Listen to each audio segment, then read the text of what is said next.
Hi everyone, I'm Hayley.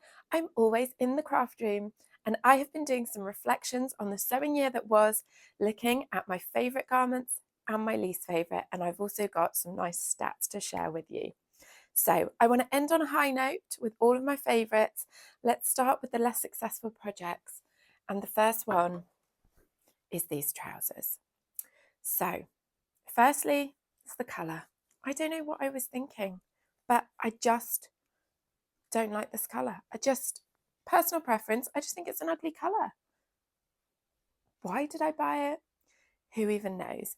They're also just so bright. Like, I walk down a street in these and I feel like I'm wearing high-vis trousers. But the main reason I don't like them is that the fit is off. So to talk you through what pattern they are the swim style Carla loungewear pants. But don't think I don't like that pattern. I love that pattern. You'll see in a bit. It made both lists. This was a hack and it was unsuccessful in many ways, but it got me further down my journey towards successfully fitting trousers. So in that respect, it was a great success. The issue is that this is a pattern for knit trousers. I wanted to make it in a stretch woven. This is a stretch triple crepe. And to do that, I added extra at all seams. And then when I came to put the waistband on, I had too much fabric around, and so I added these back darts. And they're poofy. I don't know if you can see, you probably can't here, but I will make sure to insert footage of all of these items. I think basically I'm a different size front and back. I have like literally no bottom, and this dart to accommodate a bottom that is not there, it's a bad look. I do not like these trousers. I wear them around the house occasionally, but whenever I have actually left the house in them, I've just felt bad. So a definite fail, but if I had not made these, I would not have gone on to try making the swim style Carla loungewear pants in a woven, and there lies some great sewing. So hang on for that. The next fail was another pair of trousers. Do you know what? These are a Berda cropped kind of cigarette style trouser, again in a stretch woven. This time it's a navy twill. I wear these. I wear them to the office. They're fine. They're just too low rise for me. I feel uncomfortably exposed around the middle when I'm wearing these because I'm just used to higher trousers these days. They are quite an old pattern. Yeah, they're all right, but I don't love them. I barely even like them, to be honest, but they are a useful trouser in my wardrobe for office days. The next fail, I can't actually show you in its failed state because I recently remade it into a sweater. So this started life as a poppy dress from Simply Sewing magazine. If you've seen my recent video about alterations or you've watched the original vlog about this, you will know I hated that pattern, everything about it. The sizing was so off, the pockets were crazy. I really disliked it. However, now that I've taken the pockets off, shortened it, I actually really like what is left of the design. I like this bound neckline. I think that's turned out really nice by following their instructions. And it's quite a chunky knit, so that's no small feat. And I love all these design lines, which are top stitched. Got a little triangle insert here. So in the end, I'm really pleased with this, but when it was the poppy dress, it was a miserable, unwearable fail. And the next one, unfortunately, this was just a sewing mistake. This is the Idlewild t-shirt by Itch to Stitch. I love that pattern. I've made it loads. I love this fabric. Navy, white, daisies. It's like it was made for me. But when I was assembling this, I was making up the shoulder seams, and instead of stitching along the stitching line, I cut along the stitching line with my overlocker. I literally just whipped the whole seam allowance off, making all of this hitched up by 6mm on the double, 12mm, half an inch. I don't know what I could have done differently to save it. I guess once I'd made that mistake, I should have laid it all out and recut the armhole and neck hole maybe, because as you might expect, the neckband is too tight. The cap sleeves are all kinds of sticky, outy, wonky. I'm not going to say it's unwearable. I've worn it, but it could have been the perfect t-shirt and I ruined it. I have more of this fabric, so I may just cut another one. When summer comes and I'm short of t-shirts, I wonder if I will suddenly have the energy to rework the neckband. I could even just turn it into a tank top and take the sleeves off. We'll see, but what a shame. Oh. And the last one that is a fail for this year is another knit top. This is the Verity by Forget Me Not Patterns. And I have a couple of issues with this. One of them is definitely me, not the pattern. The other one, I'm not sure. So we'll start with me trying to do things thinking I know better, and it turns out, no, I don't. So the cuffs on these are gorgeous. Let me try and get it somewhere you can see it. A really gorgeous deep cuff with a bishop sleeve, and it's such a lovely effect. And the way they have you do it is how you would apply a cuff to a woven garment. So right sides together, fold it, tuck in the seam allowance top stitch. I decided to simply overlock it on. I doubled it, pressed it right sides out and just overlocked it on. And this line of overlocking irritates me something rotten. When I wear this top, it's all I can feel, it's all I can think about. It's such a distraction, it's so uncomfortable. And the really annoying part, it's all my own fault. I thought they were being overly precious messing about with folding in seam allowances on a knit garment, but maybe they tested it and realised that because this is such a snug sleeve, it's uncomfortable.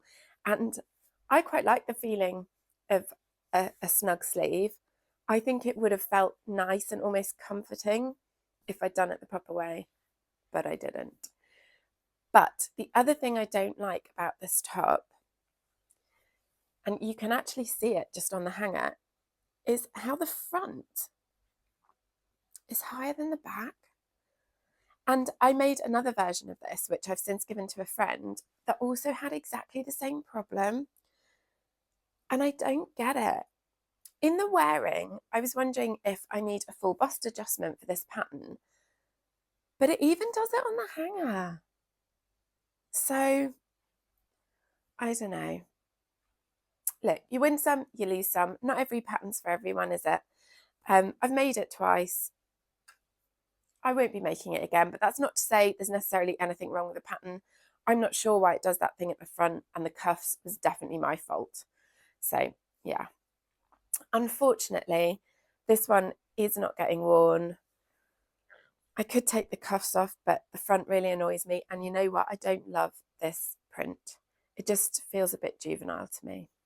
So yeah, that's probably one for the donate pile, I think.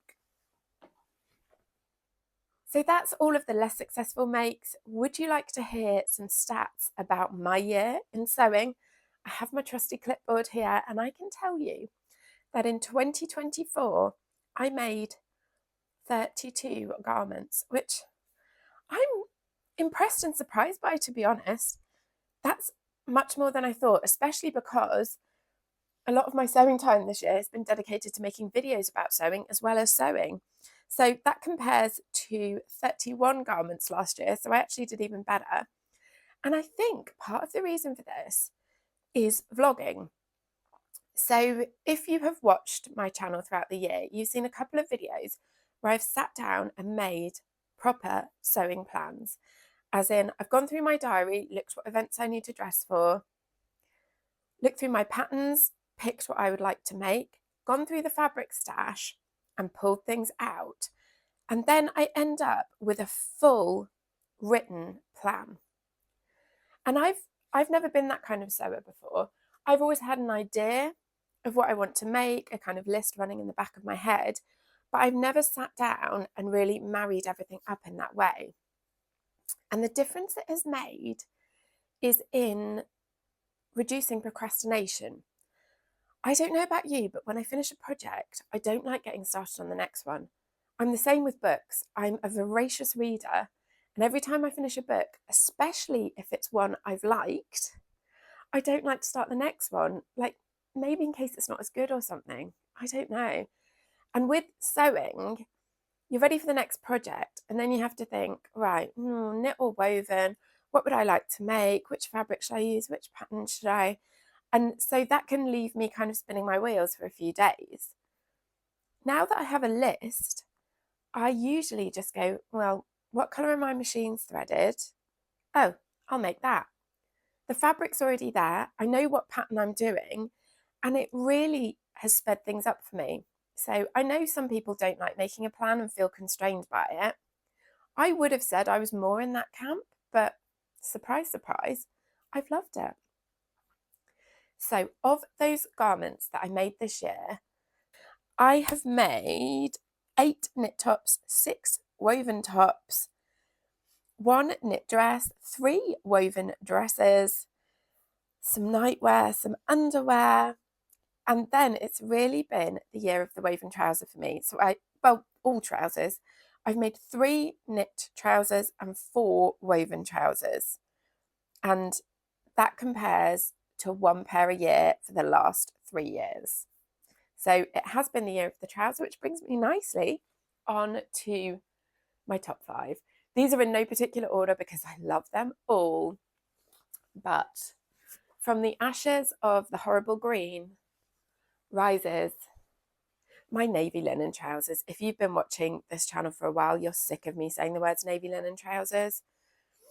I made these using the Swim Style Carla loungewear pattern, but I folded 2 centimetres out of each back piece, added some on the side seams to account for the fact that it was a knit pattern I was making a woven, and then I used a different waistband, which is New Look 6035, and I did an invisible side zip. And these are the best fitting pair of woven trousers I had ever had, until I watched the footage back, realised I needed to take a tiny wedge out of the centre back, and made another pair in beige linen that fixed that problem and were even better.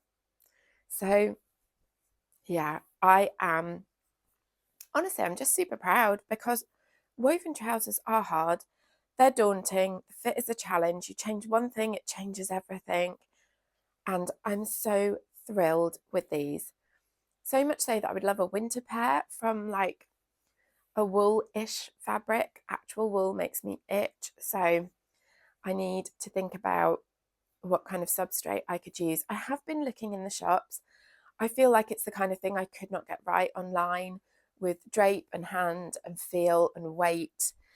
But I would really like a dark grey marl version for the winter. And I have also made this pattern in its true form, the Swim Style Carla loungewear pant in a grey ponte, which honestly, that should probably be in my top 5 too, because they were such a successful make. I would highly recommend that pattern. I love it. The next favourite is another, well, I made this as a summer make. It's my Dominique Jumpsuit by Republique du Chiffon. You've probably seen this in a lot of videos if you've watched this channel a lot, because it really is one of my favourites. I made it for summer. I've recently tried it with a long sleeve t-shirt underneath. I was not sure at first, but let me tell you, I feel great in that. What a revelation. I honestly love the look, the little print peeking out here and the arms. It's comfortable, it's warm, but not too warm. It's just absolutely perfect. I love this. I'm so pleased with it, and I owe a lot of it to you, my lovely viewers, who helped me out when I ruined this fabric by getting permanent creases in it. So The one thing I will say is I probably should spend more time pressing this, but you know what? I don't, and I still feel great when I wear it, so sue me. Still on the summer makes. This seems to be a theme, doesn't it? I made the George's Portfolio Mellow dress and top. So we should probably start with the other one, to be honest, because this is actually the true pattern. This is the George's Portfolio Mellow dress in a really expensive fabric. I can't remember what designer this is, but it is one of the designer ones, my first ever designer fabric. And I love the print. The fabric itself didn't seem that much different to any other to me. I followed George's very precise instructions for cutting this on the bias, one piece going one way, one piece going the other way, sewing all of the seams with a slight zigzag. Her binding method is just incredible. And this dress was such a surprise hit for me. I thought I didn't like bias garments. I never intended to make the dress. I bought the pattern just to make a top, but this is one of my absolute favourites from this year. I just need more places to wear it to. The pattern does come with a little button and loop closure on the left shoulder. I found I don't have to do it. I made a toile of a top in just plain navy, and I did do the buttons and the loops on that, and I think it's a really nice design detail on a plain top. On this, I didn't think it was necessary, and I had checked and I knew I could get it on and off without fiddling with it. I do have a question for you all about this. So I do swap my seasonal wardrobes over. I put the summer stuff away, get the winter stuff out. You get the idea. This has been hanging in the guest bedroom where I keep my summer clothes in the winter, and I am worried it's getting a bit narrow from hanging. Since this is bias cut, should I be folding it? That is my question to you all. Would it be better folded and in a drawer and then steamed or pressed before I wear it rather than hanging? Because it's a viscose crepe and it's quite a heavy fabric. So let me know below if you know what I should be doing, because this is the only garment bias cut dress I've owned in a long time. So this is the same pattern-ish. I modified it to be cut from a knit fabric, and there is shaping at the centre back seam, so there was a bit of finagling to be done. But I loved so much the cutaway shoulder shape that I knew it would make a great tank top, and I was not wrong. And can I just say, this choice to do a contrast binding in navy with just a scrap of Ponte was inspired, even if I do say so myself. This looks great with my linen trousers. Such a useful top, and it was just a remnant of fabric, and I thought I'll give it a go. I wasn't prepared to love it as much as I do, but I really do. So that seems to be all the summer garments. I do have two winter ones. This one is really in my top 5, but I did have to just give an honourable mention to my French Navy Roscoe jumper, just as this year's most worn garment. When I made it, I didn't especially love it. I wasn't wowed by it. I still don't think there's anything amazing about it. I just had to mention it because I have worn this so much. It's really proved one of the most useful garments in my wardrobe. So honourable mention, but the real member of the top 5 is this gilet, which you may have seen a very involved vlog all about me making this, from this beautiful Linton tweed with silver running through it and faux fur lining. There was drama. I cut it upside down and had to recut it. I was using an October pattern for an unlined jacket, so I had to figure out the lining all by myself. It was the first time I'd ever sewn with fake fur, which was its own drama. The craft room was just fluffy for months, but I could not be more thrilled with this. I absolutely love it. It seems to go with so much stuff in my wardrobe, including what I'm wearing today. I'm I'm just really proud of myself for working out how to do it, especially the zip and all the binding. Without instructions, I managed to do it. And you know what? It's the culmination of many years of making things and diligently reading the instructions. And I never thought I would be one of those people who could say, oh, I don't need the instructions. I know what I'm doing. But yeah, slowly we are getting there. So I hope you enjoyed that little roundup of my favourite and least favourite things I've made this year. I hope you've had a great year in the sewing room, and I hope to see you again soon. Bye.